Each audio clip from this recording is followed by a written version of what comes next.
ማራናታችን በርግጥ እንደሚመጣ የእግዚአብሔር ቃል አንድ ቦታ ላይ ይናገራል እንዲህ ብሎ ማለት ነው።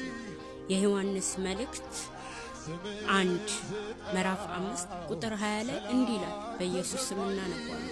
የእግዚአብሔር ልጅ እንደመጣ እውነተኛ የሆነው እናውቅ ዘንድ ልቦን እንደሰጠን እናውቃለን። እውነተኛ በሆነው በእርሱ አለን። እርሱም ልጅ ኢየሱስ ክርስቶስ ነው። እርሱ እውነተኛ አምላክ የዘላለም ሕይወት ነው ይላል። ስለዚህ ይናገራል የእግዚአብሔር ቃል። ወገኔ እነዚህ ወንጌል መስበካቸው በትንግርት ወይንም እንዲጃችሁን ይዛችሁ እንዲያማተባችሁ እየሄዳችሁ የምትገረሙበት የገባቸው ኢየሱስ እውነት ስላለ ነው። ለምን ልጁ ይመጣል ይላል። ልጁ ይመጣል። ስለዚህ ኢየሱስ ይመጣል።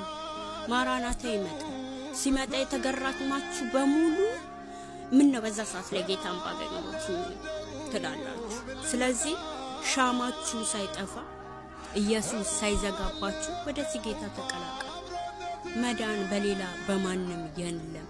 እንድንበት ዘንድ ከሰማይ በታች የተሰጠን ስም ኢየሱስ ይባላል። ሐዋርያት ሥራ ላይ ይናገራል።